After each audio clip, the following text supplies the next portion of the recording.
Welcome. That's better. Good, good. Okay. First, we would like to acknowledge, first and foremost, that we stand on the ground which is Apsáalooke, Crow, Arapaho, Cheyenne, Lakota, Shoshone, and Ute homeland. We honor and appreciate the indigenous people who have the longest relationship to this place. I am Carrie Edinger. I am the Historic Program Manager for the Sheridan Community Land Trust, and thank you for everybody coming out this evening for messages from Medicine Wheel Country with Dr. Shane Doyle. This is a partnership between the Sheridan College Native American Student Organization and the Sheridan Community Land Trust. I would like to thank the college for offering the space, Donovan Sprague, Sheridan College History faculty, for helping organizing this program, and for being a community partner with SCLT. I would like to also recognize the Native American Student Organization's leaders, which are President Tristan Yellowtail, and if you are in the audience, could you please stand? Vice President is Wolf Satner, and Secretary is Donovan Clyer. I also would like to thank the Wyoming Humanities Council for supporting the SCLT history program. And to introduce our speaker, Dr. Shane Doyle, Apsáalooke, I'm still practicing Crow, so bear with me, is an education and cultural consultant who hails from Crow Agency, Montana. Shane is an educator, archaeological and genetic researcher, curriculum designer, environmental advocate, performance art producer, and Plains Indian style singer. Currently, Shane is helping to lead the commemoration of Yellowstone's 150th birthday with the installation of the Intertribal Teepee Village near Gardiner in August of 2022. So please, everybody, welcome Shane. Thank you for coming.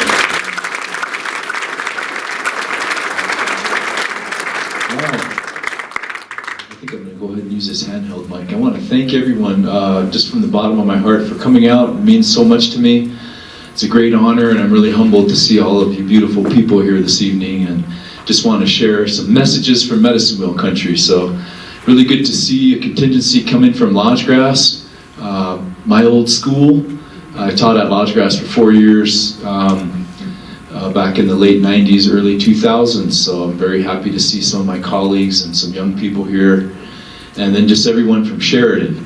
And I don't make it down here very often, so it's great to be back. When I was a little boy, I would come down here with my grandmother back in the 70s, and this was the only place that had a Walmart. And so that was before Billings had Walmart, so we would come down, and I was telling Carrie we'd always go to the KFC. It was like a legendary KFC here in Sheridan. I think it was like regionally known. And so those are some of my memories of Sheridan. And just driving in today, it's really heartening to see how much has stayed the same, and how much has of the flavor and history of this community is still visible and very much part of the daily lifestyle. And I live in Bozeman, and things have really changed there a lot. A lot of old buildings are getting torn down and new ones coming up, and if you drove into Bozeman, you might not recognize it. So it's nice to be able to come back and see such integrity here in this community. So I have some stuff I want to share with you. I don't have a lot of time this evening, but just to give you a little background on myself and what I'm going to be sharing with you this evening. As was mentioned, I grew up on the Crow Indian Reservation. I'm part of the Big Lodge clan. From my mother, and from my stepfather, child of the Whistling Water. And my Crow name is Chilipkalia, means Old Buffalo Bull. And so growing up on the Crow Indian Reservation, kind of was exposed to a lot of culture, of course, within my family and friends and in the community, and learned a lot, but not as much as I wished I would have. And so as I got into college, I thought I want to study my own culture and the culture of the native indigenous culture of Montana more. And I had achieved an undergrad degree. I came back, as I mentioned, I taught in the public schools for 4 years and then returned to college in Bozeman. I got a master's in Native American Studies and eventually a doctorate in curriculum and instruction. And throughout that time, I taught Native American Studies. And so the course that became my course, I guess, that I got to design and research most was Tribes of Montana. And of course, Montana is a very diverse state when it comes to tribes. You know, we have 7 reservations, and you know, several of the reservations have more than one tribe. And so teaching about those communities and those tribes, really I had to go in depth and try and learn as much as I could. And so it put me on I guess a journey, a learning journey. At the same time I was doing this, I was also staying involved with the traditional aspects of my culture. So I participated and very much engaged with the ceremonial community. My adopted dad taking me into the sweat lodge and the Sundances and helping me to go fast on my own, and you know, taking part in all those things, learning, being part of the Native American church, experiencing that, being a singer, learning how to sing, traveling around to the different reservations at the powwows and singing, learning from so many different tribal people about their histories. And so I was able to learn not just through books, but also through my life experiences, and trying to piece things together. And as I taught Native American Studies, my focus was pretty much mostly on contemporary and historical life. Never really delved much into the ancient history. And then in 2013, I got an email from a guy named Larry Laren, who's an archaeologist in Livingston. He said, hey, there's a guy coming to this old site over by Wilsaw, and he wants to know if you can meet him there and bring some other native people. And you know, he's got some information he wants to share with you. And so I said, yeah, sure. I'll come. And so I reached out to some people in Crow, and we were all going to go meet this Danish scientist who's coming from Denmark. And then at the last minute they couldn't go, and so I had to go on my own to this ancient archaeological site that I kind of knew a little bit about, but wasn't really didn't have a lot of in-depth knowledge of. But it was what's known as the Anzac Clovis site. And so when I got there, I met the Danish scientist, and he said, we completed a study on the human remains that were found here. And you know, he just laid it on me right there, and I said, oh wow, that's really interesting. And he said, yeah, you know, that remains that was here was 12,600 years old. And I said, wow, that's pretty old. You know, and he said, yeah, it is. He said, and so we did the DNA study, we got the complete genome, and this child here that passed away 12,600 years ago is 100% Native American. And his parents, his grandparents, are the ancestors to pretty much every single American Indian in the Western Hemisphere, especially everyone south of Montana.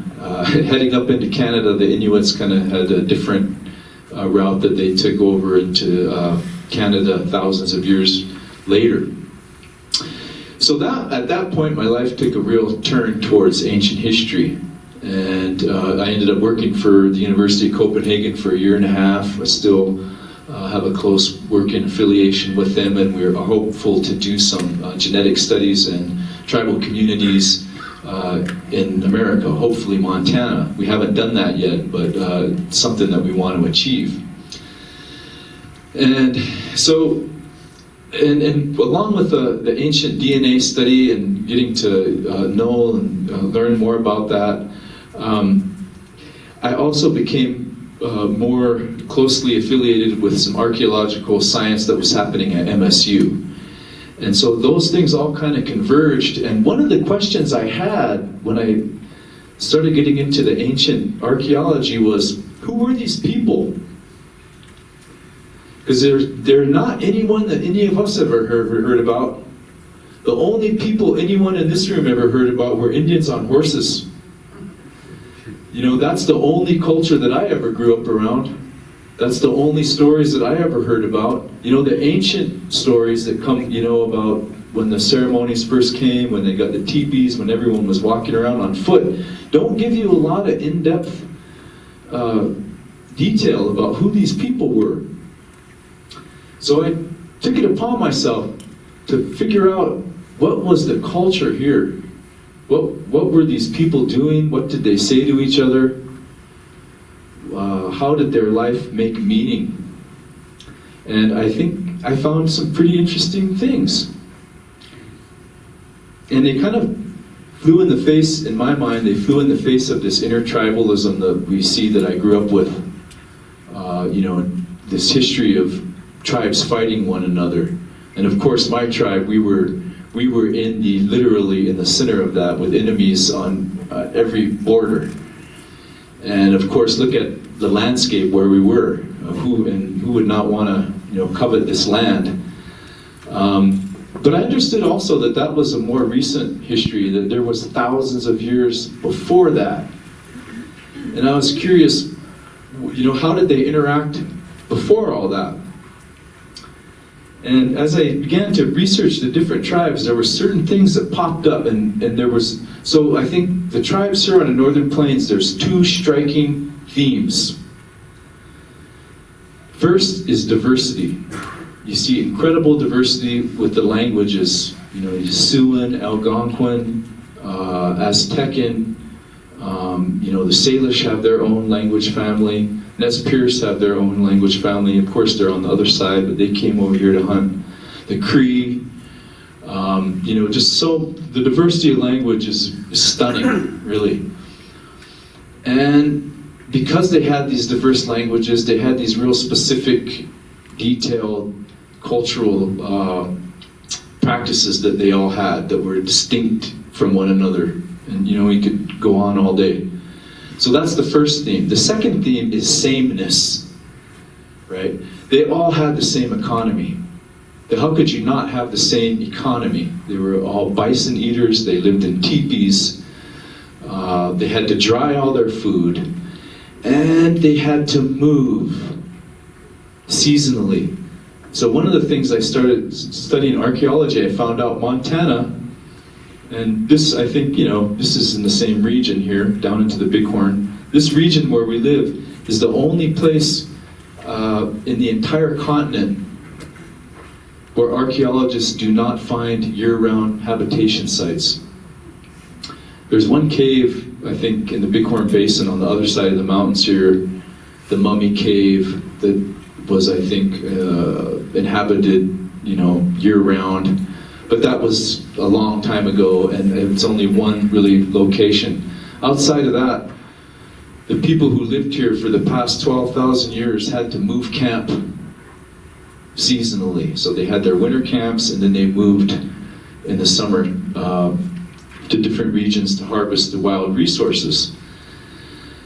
And so that got me thinking, oh, you have these people who are very different but very much the same. What is it that they have that's the same? And how do they express and share that? And started looking at star stories, and it kind of stunned me at how many star stories were the same. Like word for word, some of them that were really complex, detailed stories about the constellation we know of as Orion, that was held by the Blackfeet, the Shoshones, the Crows, the Crees, this character, Red Woman, and how that's her hand up there when we look at Orion, and where her hand came from, that whole story, the background on that. And I just couldn't believe that 4 different tribes with completely different languages would all have the exact same star story. That could not have been a coincidence. And then, you know, all of a sudden it just hit me, it was so obvious. Well, they had the sign language. You know, this was the most sophisticated sign language ever created in the world. And it was right here, right in this area. And I don't think people know very much about it or understand the significance of that language. It's a language that wasn't owned by any one tribe. It's really the only lingua franca that is not colonial in nature. You think of every other language that everybody speaks, it was because colonizers came in there and made everyone speak that, whether it's Russian or Spanish or English, and then eventually we all speak it because it's convenient and it helps our economy work. The same was true with Plain Sign Language. It was an economic language, but it was also much richer and deeper than just, things. It was ideas, it was songs, ceremonies that they were sharing and passing along to one another. But the most remarkable aspect of it, it was a language that was created with an unprecedented and unpredictable background. That is, you have people coming together that don't speak a single word that's the same. So they have to make up a language simultaneously. And then they have to teach it to their children, even though their children aren't hearing impaired. And it has to get passed down generation to generation to generation. And every community has to do that if the language is going to proliferate and if it's going to survive. Now, why would you teach your child sign language if they weren't hearing impaired? Because you understood you wanted your child to be multilingual in order to function in this society, in this cosmopolitan landscape that they lived in. Because you knew every year they were going to move camp. While they were moving camp, your neighbors were moving camp too. You're going to cross paths with each other. That was something to look forward to. Just like all of us, when we go out and we want to communicate, like an event like this, we look forward to seeing one another. We want to be part of that community. We want to be part of that group. It's a natural human thing. And I think that's really what precipitated and got things going. Now let me go past my first slide. How much time did I burn?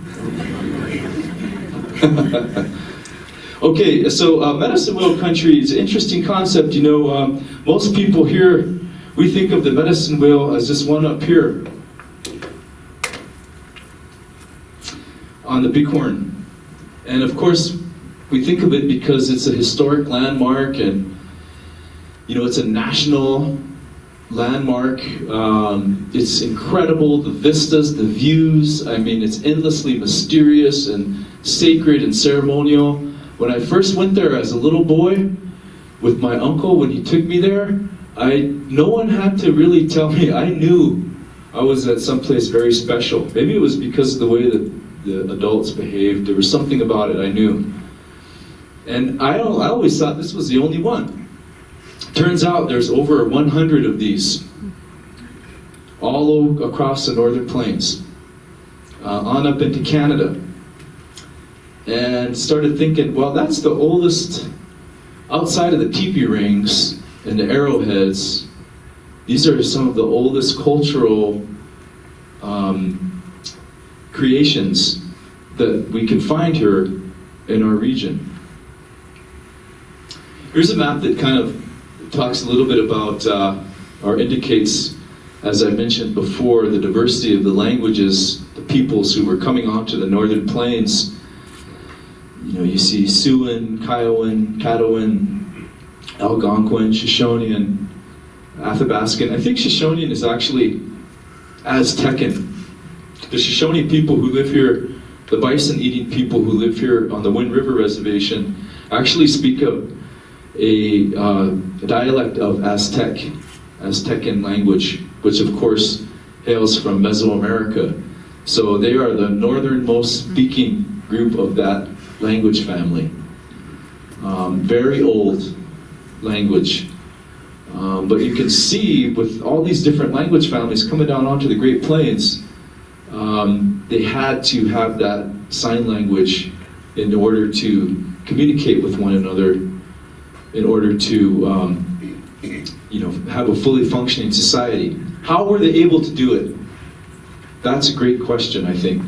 Here's the thing. We'll never be able to do that. It's never going to happen again unless we meet some aliens, some Klingons or some Romulans, and we have to make up a language that none of us knows, right? And so I think reflecting back on how they were able to create this language, and as I mentioned, how they were able to keep it going, all of that points towards a stable community, stable, long-lived people, long-lived relationships. These were things that people counted on. They banked on them. That's why they taught their kids that language, because they knew how important it was. And they understood that your neighbors were not people to fight. Your neighbors were people who were going to give you good things, and you could exchange things with them as well. I mean, so oftentimes Native people here on the Great Plains are referred to as hunters and gatherers. Even the most sophisticated anthropologists use that term, hunters and gatherers. How would you like it if I called you a hunter and a gatherer? Kind of limiting, isn't it? Two-dimensional? Don't you guys trade too? That would be like saying that everyone in the 20th century, we just went to work and got our money so that we could eat and sleep in our house. We don't want to buy any music or watch any movies. We don't want to go to any games or, do anything outside or have any ceremonies. We don't want to go to church. We just want to hunt and gather, right? Because those are our physical needs, right? But as it turns out, those are just physical. And there's a whole other aspect to the human condition that cries out for one another. This need to connect. They were hunter-gatherers and traders. That's what they were. And trade was just as important to them as hunting and gathering, because it connected them to the world and allowed them to see that there were a lot of people who didn't speak the same language as them, who had very different traditions, nothing to be afraid of, something to learn about, something to emulate, something to give your children an opportunity to be enriched from. Why weren't they fighting? Maybe it was because they were walking everywhere. Maybe it was because there was older people who were still alive who weren't really interested in fighting, like the young guys filled with testosterone in their teens are. Just the same way as it is in our society today.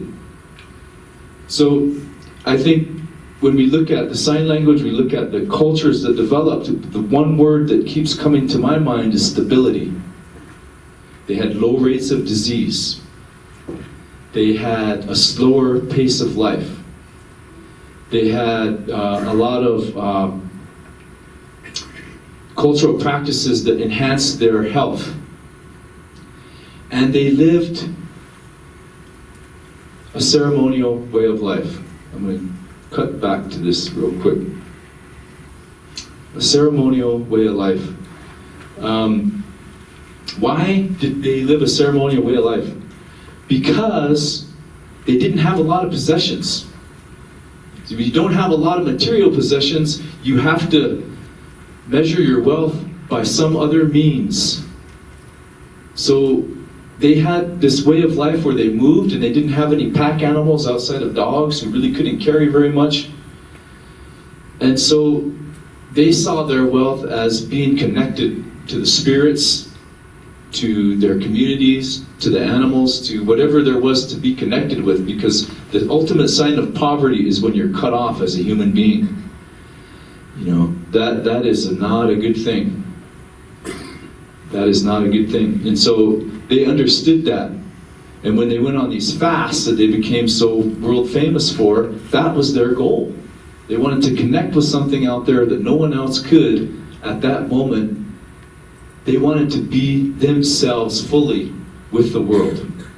So that's a ceremonial way of approaching a daily life.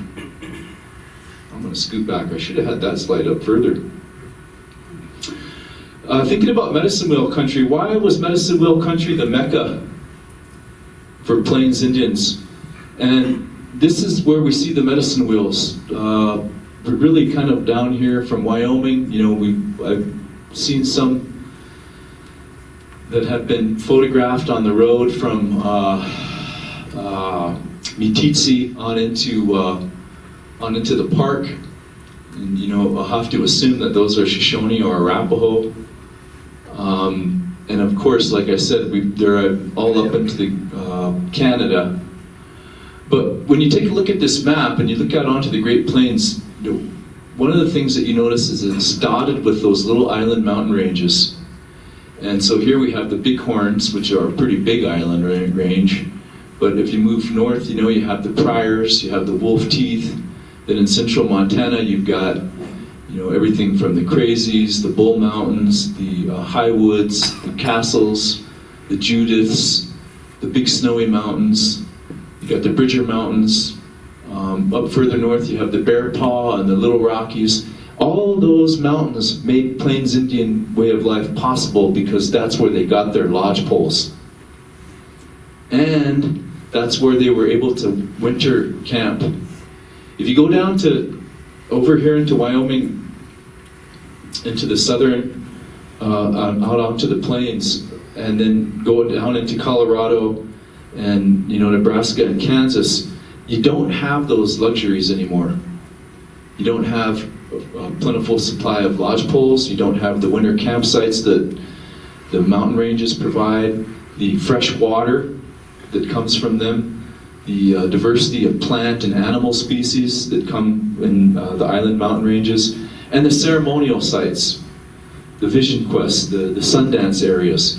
Those are all part of what makes this place so special. And I think that's the reason why you see such a diversity, especially up into Montana, of tribes, is because that's where you had everything you needed to live. And of course, bison.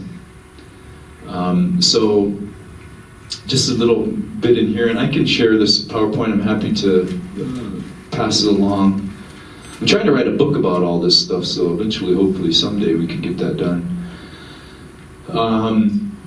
But high protein grasses, and then of course, the thing that made the lifestyle here all possible, besides the bison, was the dry climate. So they could dry the bison meat, they could dry the choke cherries, all of the berries could be dried and stored. So the way of life was made possible because of the dry air. And it's a cultural nexus. So as I mentioned before, a lot of different people coming through from west of the divide, also from further east. Outside of the Anzac Clovis site, the most significant archaeological site in the region is Obsidian Cliff in the Yellowstone Park. Obsidian Cliff, for thousands of years has been harvested, or the obsidian from Obsidian Cliff has been harvested for thousands of years, and it's been found on every corner of North American continent. As much as 200 pounds has been recovered from Hopewellian mounds in Ohio. How did 200 pounds of Yellowstone obsidian get to Ohio? That's a good question. I think there's a lot of different ways we could answer that, but we'll probably never know. So, just thinking about Medicine Wheel Country, all of the incredible things that it has to make life good for Plains Indian culture back in the old days, and we still see, of course, a lot of those things today that we probably take for granted.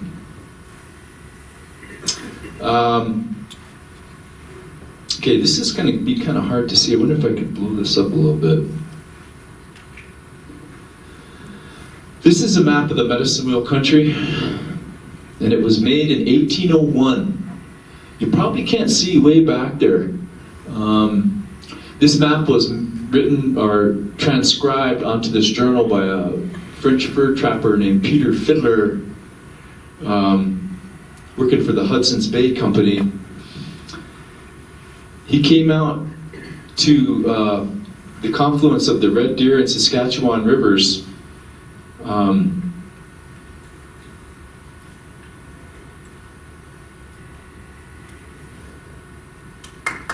There we go. So he came out to the confluence of the Red Deer and Saskatchewan rivers in 1801, and he set up a fort. He wanted to start a trading post there, and he called in all of the Blackfoot Indians in the region to come and tell him about the local area. And so he got a lot of good information from people, but never really the full story until this person, this chief named Feathers Apsáalooke in 1801 in February. He came to Peter's fort and he asked Peter to come outside, and he drew this map for him in the ground in the snow. And can you all figure out what these different things are? Rivers. Yep, that's right. This is the Missouri River. This is a confluence up here, the Red Deer in Saskatchewan. And what Feathers did was he named every tributary of the Missouri from Canada, from the Milk River all the way down to central Wyoming. This is the Bighorn River right here. He named every river. He explained how many days travel it would take. He named every tribe located on each river. He named the head man, chief in each tribe. He named the areas where there was mountains and where there was grass and plains. And then he drew these two lines here because Peter Fiddler wanted to know about the rivers, and he explained real clearly to Peter, there's no river that goes through the Continental Divide. And these two lines, he said, this is the Continental Divide. There's two big rivers on the west side. This is the Snake coming out of the Yellowstone Park, and this is the Columbia coming on the other side of the divide in northern Montana. This map that was transcribed by Peter, he also gave population, he gave rough populations, and all of that information is recorded here in the notes. This is not just a geographic map, this is a demographic map. This map covers 500,000 square miles. It's incomparable. There's never been another map that can compare in terms of the scope and size that this man described to Peter in 1801. Begs many questions, doesn't it? One of them is, how did he know all that? But wait, there's more on this map. Peter transcribed this, and then he handed it to a courier, and he asked the courier to take it to London, and he asked him to incorporate it into the maps of the day. And so he did. The courier took it to London. They took this incredibly beautiful, simplistic, even though it's not to scale, it makes so much sense. And they twisted it and contorted it and took all of the demographic information out of it and tried to fit it into the cartography of the day. And so I guess it made sense to somebody. When I've seen the map, I can't make heads or tails of it. But the map made its way back to London. It took a few years, and then onto the desk of Thomas Jefferson and into the hands of Meriwether Lewis in 1804. And now Meriwether Lewis had a map that should have told him with beyond any doubt that there was no Northwest Passage, that there was a continental divide and that there was a big space between those rivers. And so many of us have grown up with this idea that the Lewis and Clark expedition was looking for a waterway to the Pacific, and now it's become clear through archival study here that they did know, but for some reason, for whatever reason, it was not to be. But I thought this map really does an amazing job of trying to explain what I've been speaking to you about in terms of the medicine wheel country and how these people communicated with one another. I think it's highly unlikely that Feathers traveled all these places in his lifetime. Maybe he did, but I think it's probably more likely that the trade of knowledge was what allowed him to gather all that.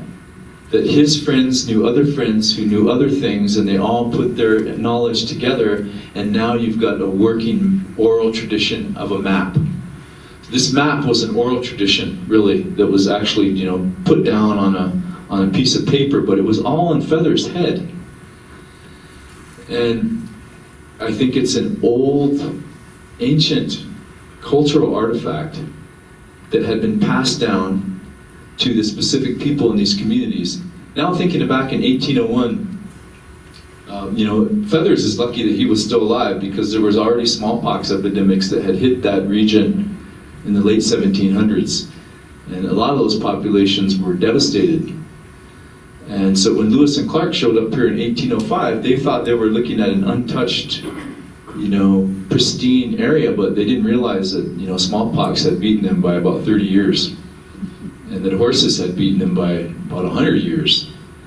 And so many other facets of colonial culture had beaten the people themselves to the spot. So again, over 13,000 years of hunting, gathering, and trading. And you know, just one of the most interesting things I think, thinking about my tribe, the Crow tribe, you know, when we came here, our migration story has us coming here from the east, and our tribal historic preservation officer did a linguistic study back in the early 2000s and traced our language back to the Copenhagen Mound region.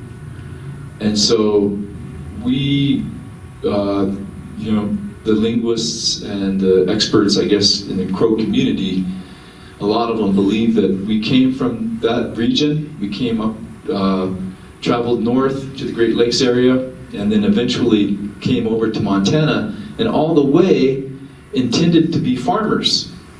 You know, we brought corn with us, we brought seeds. In fact, we even had some success growing corn over at the, what's known as the, well, it's over in Glendive, the site over there. It's going to slip my mind now. There was evidence of quite a corn culture camp there, and it was Crow Indians. But as we moved further up the Yellowstone River, growing corn became less and less of a good idea. And it became more obvious, I think, to them, and then learning from their neighbors and their friends and from their own personal experiences, that there was plenty of wild foods here. You didn't have to be farmer. And so after a few generations of being out here, my tribe, we gave up farming completely. We still have mentions of corn, areas where we grew corn along the Yellowstone River. There's still place names of it. But we decided to become full-time hunter-gatherers and traders. And we might be one of the only groups in history that has gone backwards in time, from agriculturalists back to that full-time hunting, gathering, and trading. Typically it's the other way around, right? But when we came here to this region, Montana and Wyoming region, we could see that because of the unpredictable nature of the weather, and of course all the abundance of wild foods, those two didn't really balance out. Or they balanced out in a way that made sense to abandon the farming practice. And that, I don't think, is a story that very many people know. And so when the reservation first started and the Indian agents were telling the Crow Indians and all the other Indians, well, you have to become farmers now because you can't hunt buffalo, they probably had no idea that, you know, generations, hundreds of years ago, the Crow people came wanting to farm. That's all they knew how to do. I mean, they could hunt, of course, but I mean, farming was what they came from. But understanding no insurance and no irrigation, you have to take a different route. So again, how do you become a hunting, gathering, and trading phenomenon? Well, you learn from your neighbors, and there's a lot to learn. And then you understand you're measuring your wealth in a different way now. These are some trade routes in the 19th century that kind of still held to a lot of the ancient trade routes on foot, except these new trade routes were being traveled on horseback. You can see where the rifles were coming in from French traders in the north. Horses were coming in from Comanches, raiding Spanish missions in the south, all coming together here on the northern plains to form a real toxic, violent time in history, where you have resource scarcities, you have incoming invaders of all kinds and sorts, you have colonial powers coming in. And I think it was such a traumatic, violent, and dismal time in this era that it's left a very deep wound, I think, for people who still live here. Interesting, in 1850, of course, the South Pass went down on the south side of these mountains here, the Bighorn Mountains. The South Pass that Jim Bridger helped to form, helped to lead. And he was the one who suggested that the government form or sign the treaty with the Plains Indians back in 1851, because there was no gold in Montana or really Wyoming to speak of. And so that's why you see such a incredible division of early reservation areas. And then with the treaty that closed the Bozeman Trail, a lot of times you read in the history books, Red Cloud won. Red Cloud closed the Bozeman Trail. Fort Phil Kearny, all that stuff. Yeah, but guess what? When they signed the treaty, the Crows lost like 12 million acres. So I don't think it was a real good win for the Crow Indians, and not the Blackfeet, and really not anyone except for the Lakota Sioux. And that didn't really last all that long, as we know. But this treaty came about because of the gold rush to Virginia City.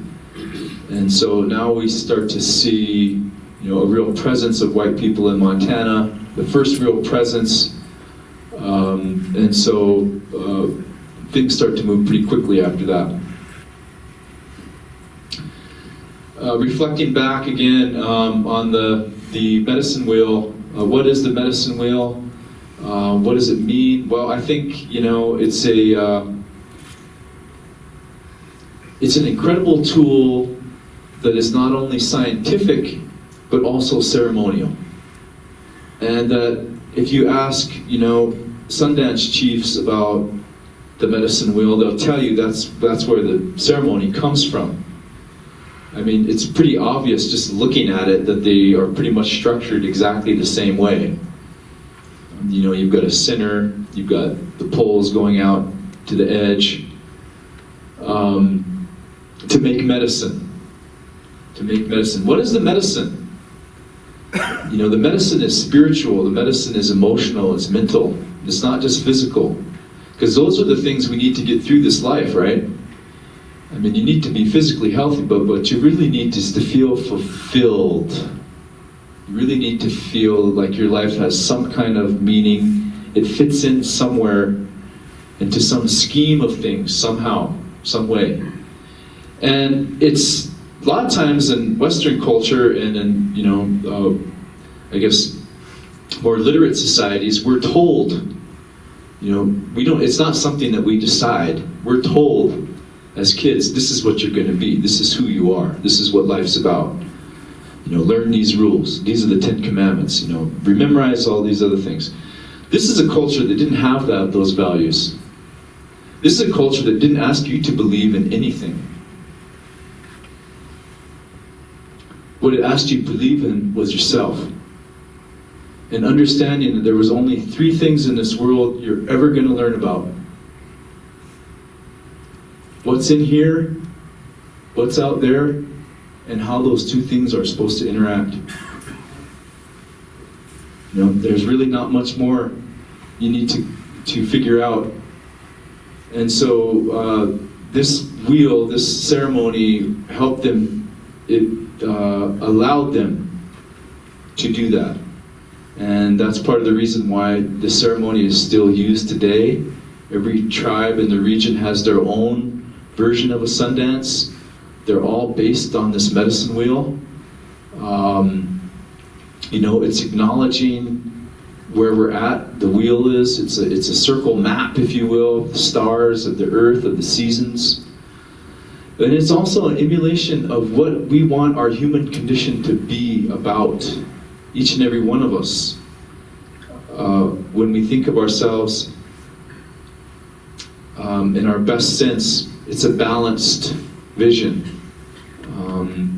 It's something that's not contorted and twisted, but it's pure and perfect. And I think in our mind's eye, that's the vision that we hold on to. So we have the ceremonies, cleansing ceremonies, you have the giveaway. The giveaway ceremony is a way to, again, connect with the community, with your friends, and to give back. And that follows a pattern that the medicine wheel values emphasize, which is reciprocity and balance and context for that. Understanding that if you have success in your life, you're fortunate, and that you should acknowledge that and thank those who have supported you and helped you along the way. Adoption fits into that as well. Adoption is pretty common. I've been adopted, I've adopted people. It happens all the time. It's a beautiful tradition. It's a way of creating new family. But more than that, it's a way of bonding communities on a larger scale, and moving them forward with unity and with a sense of purpose. And so these are some of, again, the traditions that reflect the values of those medicine wheel cultures. And then, you know, just kind of to the epilogue here, the colonialism, we see a disintegration of families. I think the disintegration is a big issue in our contemporary society. Not just Native families, but families in general become disintegrated through various means, and in our communities as well. And so we want to be integrated, we want to be communal. I think I'm going to cut it off there. And I'm going to answer some questions if anyone has any.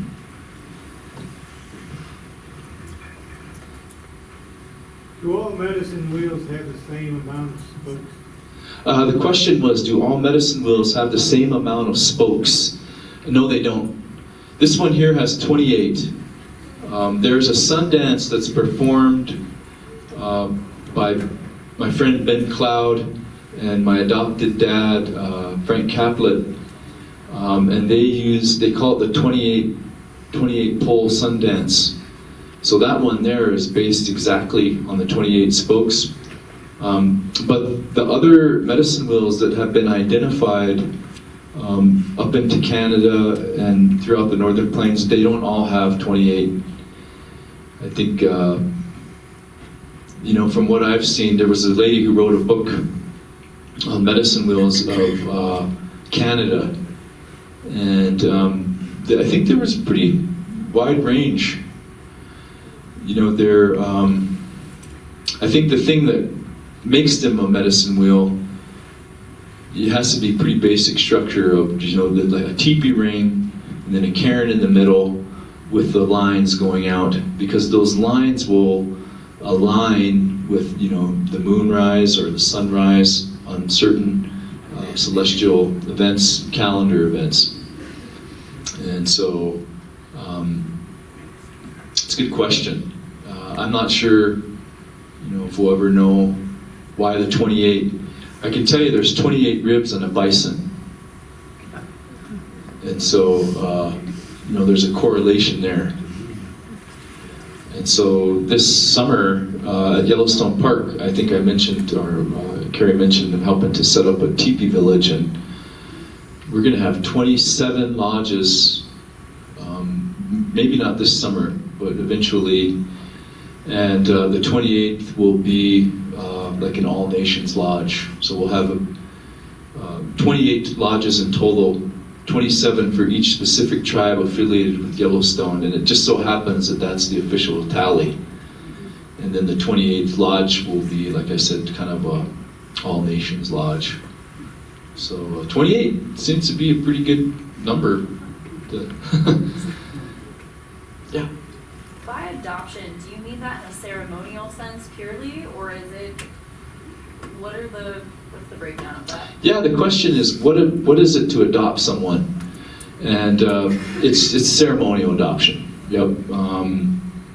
And it's interesting, you know, everyone sees it and takes it differently.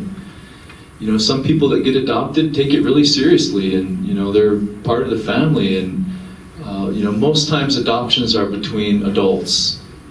Someone's adopted as a brother or as a son or a daughter.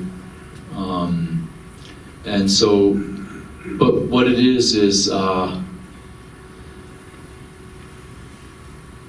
you know, they're opening their heart and their door to you and just saying, you know, we have a lifelong relationship now. You're always welcome in my house, you know, and, you know, it's a beautiful thing. You know, when we think of adoption in the Western sense, we think of a legal adoption of parents adopting children.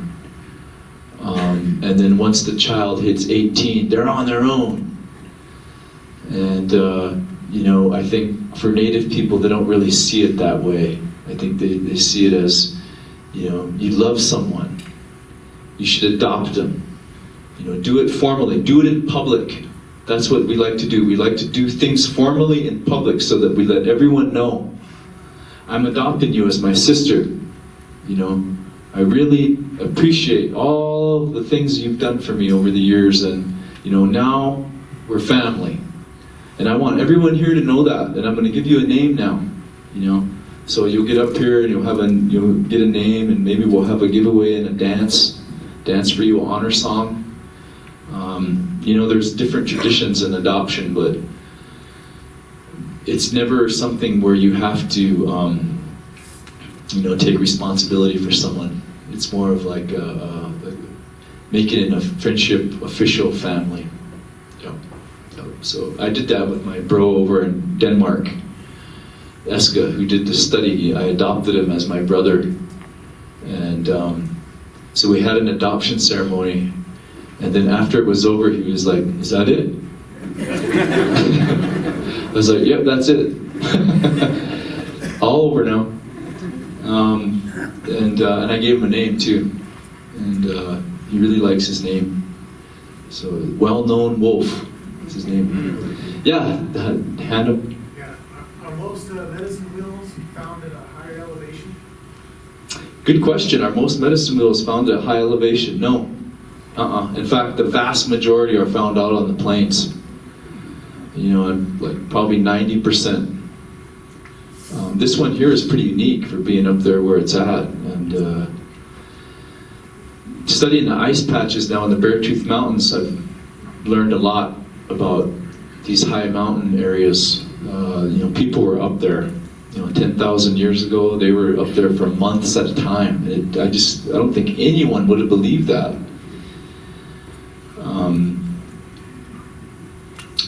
Just a quick story here. Last year we went up to look at the ice patches, take ice core samples in the Beartooth. And so last September, the ice core drilling team showed up at one of the ice patches about 5 a.m. And when they got there, there was elk hunters there, bow hunters. And they weren't really happy to see the drill team show up. And so their question was, what are you guys doing here anyway? And the drillers were like, what are you guys doing here? This is an ice patch. There's grass over there if you want to hunt elk. And the hunter said, we've been coming here for 15 years. Every year we come and the elk stand right on that ice there. And we don't even have to do anything. We just wait for them. And they sometimes lay down for us. Then we just shoot them, harvest them. Well, not that day they didn't.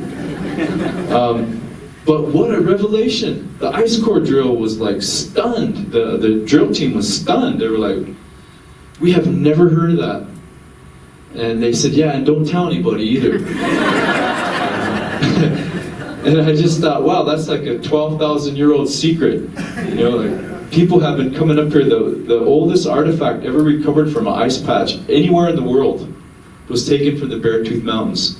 The 10,000-year-old atlatl dart that people had been up there hunting 10,000 years ago at 10,000 feet. And there was a lot of material that they left. There was a lot of people up there. They spent a lot of time. And they even built drive lines. They built drive lines that go right to the ice patches. We were able to document all this. We took photos. Like, these people were driving these animals to the patches where they would either stop or get stuck, and then they would harvest them. And it made the hunting really easy. Then I thought, well, yeah, that makes a lot of sense. You're probably not going to see grizzly bears way up there, so you really don't have to worry too much about the predators that much.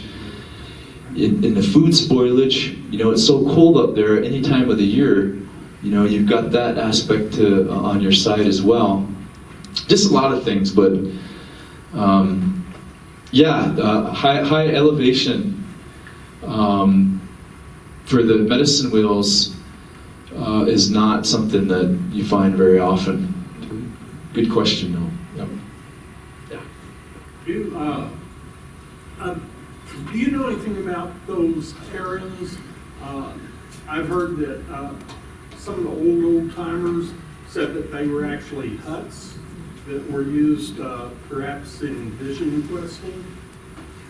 Yeah, the question was, do I know anything about like the big cairns along the edge, and there's some history there that there may have been people who fasted in those little areas. I think that makes sense to me. I mean, I don't see why they wouldn't. I know people still go up there and fast. I don't think they're allowed, or I don't know if they're able to fast in the wheel. They probably could if they wanted. But I know my uncle and others have fasted up there, but not at that exact spot. I think that they must have, I'm sure that they must have fasted there, and it makes sense that they would use those big cairns. I don't think that I don't know if that there's been a way to show evidence of that. But, again, thinking about this whole ceremonial fast, it's such an important part of all these Plains Indian cultures, and you don't see people do it elsewhere in the world. It's an extreme ceremony where you're denying yourself water for 3 or 4 days. It's just mind-boggling that a ceremony that would be so extreme, so difficult, would just be common, and not only common but expected. Really, I mean, anyone who really thought anything of themselves had to go and fast, because that's how you learned about who you really were, right? And people did it frequently.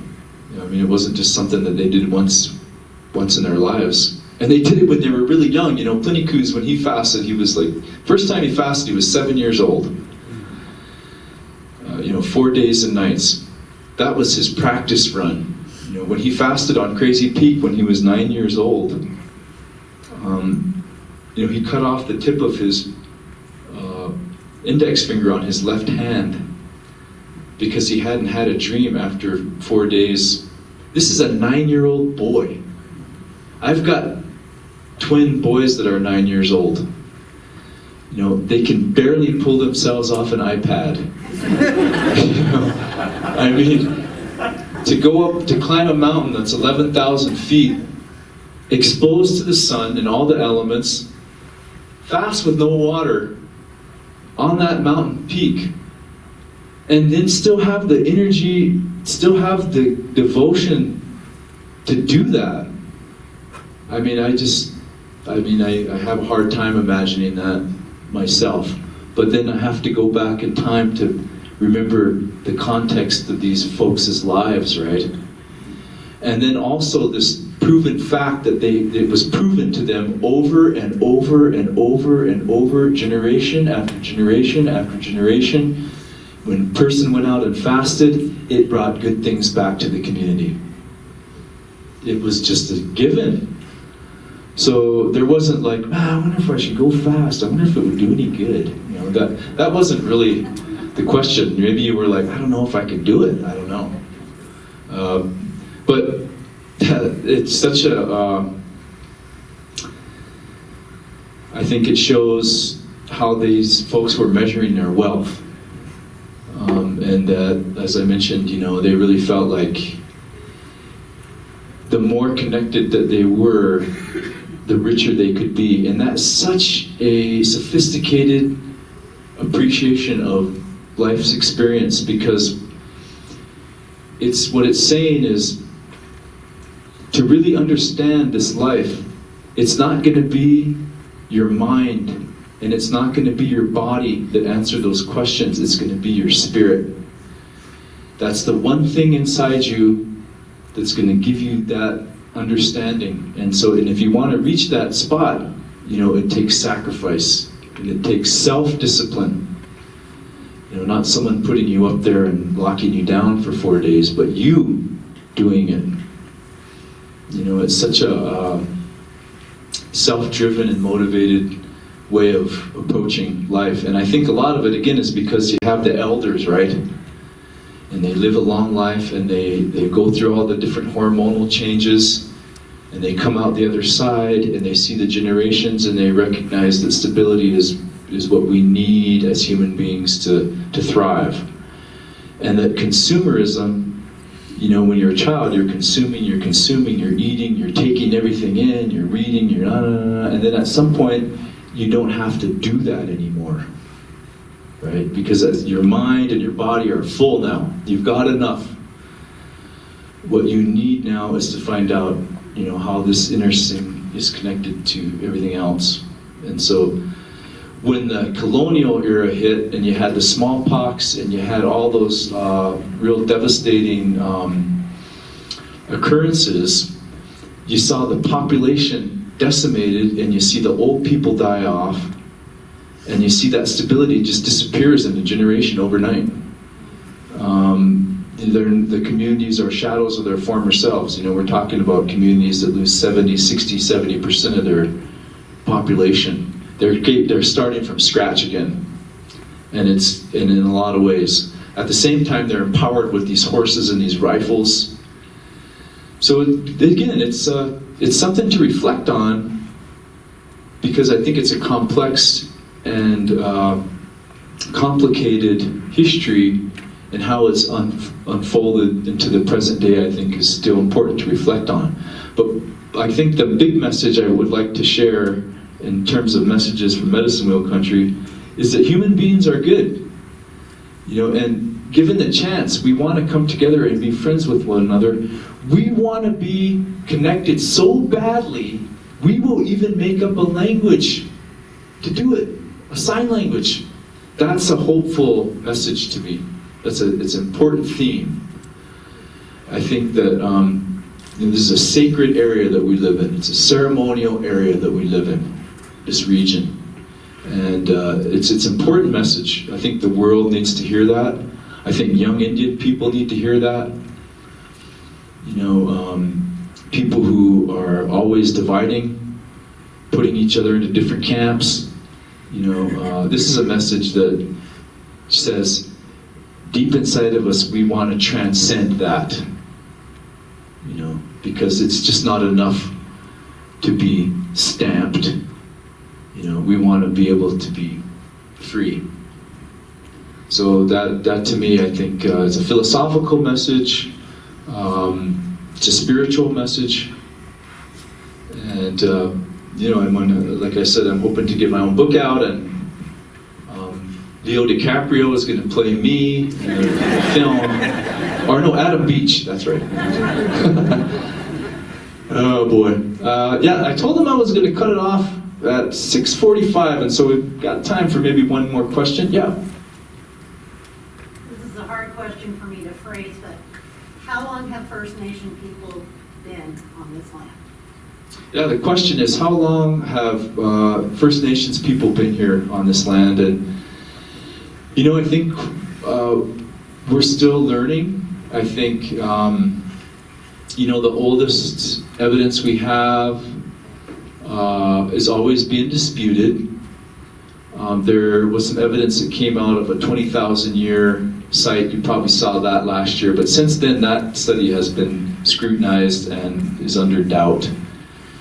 For sure, with the Anzac child, we know that 12,600 years they were there, and we have to assume that they were probably there for longer than that. And the idea that these people were able to eke out a living amongst, in the Ice Age, up against short-faced bears and saber-toothed tigers and dire wolves and bison antiquus. I don't know, and then they were hunting woolly mammoth, which, by the way, if anyone's never hunted a woolly mammoth, I highly suggest using a powerful rifle, not a spear. I cannot think of a group of people that must have faced greater obstacles each and every day, that they were actually able to survive all that. And here's a great closing too. The Anzac child, when they found him, they found him with 118 basically priceless Clovis artifacts. And he was only 3 years old when he died. And so the question that came up from a lot of people was he a chief's son or what? Why would they bury all that stuff with that little boy, And I always thought, I don't think they had chiefs back then. This was a long time ago. Everyone was eking it out, right? Maybe he was a chief, maybe he wasn't. I think that they loved their children more than anything. That's the message there. And I remember I brought the Danish scientists down to Crow, and I took them around to Browning and Fort Peck, we went to Fort Peck too, but that first trip we went to Flathead in Northern Cheyenne, and we visited my uncle, and early the next morning my uncle started texting me all these questions. He gets up at 4:30, I don't know what his deal is, but anyway, thank God I had my phone on silent. And I woke up the next morning, here's all these questions from my uncle. One of the first questions was, Shane, if you had to send a message 12,000 years into the future, what would it be? And how would you know that anyone would even understand it? Wow, I cried. Man, that message from that Anzac family is so clear. How could anyone not see? There's not a single word that needs to be said. If you're a parent, you know. He had some other great ones too, but slipped my mind just now. Hey, one more, yeah. Yeah, Clovis caches aren't necessarily really rare. Could it have been a cache as well as a burial, and you go back to get your materials and your projectile points and visit your son and all of that sort of stuff? Like, as you know, Clovis caches are not rare. Yeah, that's right. The question was, could it have just been a cache? Well, that's a good question. And I think we have to approach everything skeptically. I know I do. Like they say, your mom tells you she loves you, give me 3 witnesses. Prove it to me. With that, all those artifacts had red ochre on them, and they were buried right with the child. Okay. And then there's never, ever been a cache that even has half of what was found in that Anzac child's. 118, every single Clovis artifact that has ever been found anywhere on the continent was in that cache. From the biggest pieces down to the smallest elk antlers. I have a plastic cast of one of the projection points from Anzac, and it's like so long, it's just unbelievable lithic work. It's unbelievable lithic work. If you get a chance, most of them are on display at the Historical Society in Helena, and they're just building a brand new building. Actually, we're under construction right now, so it's worth it to make the trip over to Helena to see those Clovis artifacts if you get a chance. I was so lucky I got to do a film on PBS, and I got to hold them, some of them in my hand, and it's pretty special. Really special. A lot of love there. I know that was the last question, but Yep. but what I want to ask is how we could get a copy of the video and the slides. My brother-in-law does some of the most beautiful beadwork you ever saw, and I just, he would love to see this, but he lives in Ohio. Yeah, I'm happy. I'm going to give this presentation over to Carrie. It will be on our SCLT YouTube channel. Yep. Yes, the video, including the slides. Okay, thank you. Thank you. Yeah. You always hear about trying to save the spoken language. These are last people. Let's get their spoken. How about that universal sign language? Is it healthy, or is it so gone? Cool. Or Yeah, the universal sign language is making a comeback, even as we speak. Pardon the pun. And actually, there's a Facebook page. The guy out of Billings, Ron Gerritsen, has a Facebook page, and every week he teaches a couple signs. He teaches a few sentences every week. So I'm on that, and he's a white guy, totally dedicated to the preservation of sign language. We see Native people that have worked on sign language a lot as well, but it's a really beautiful, eloquent way of communicating. And when you think about it, there are no words. It's purely conceptual. And it's the face, and it's, your arms. I mean, your whole body is used to express these phrases and concepts. And so it's a beautiful thing. I think it would help kids to learn that. Other thing I've noticed is it's really hard to have an argument when you're speaking in sign language. You can do it, but it looks kind of funny. Thank you so much, everybody. Really appreciate it. You guys are awesome.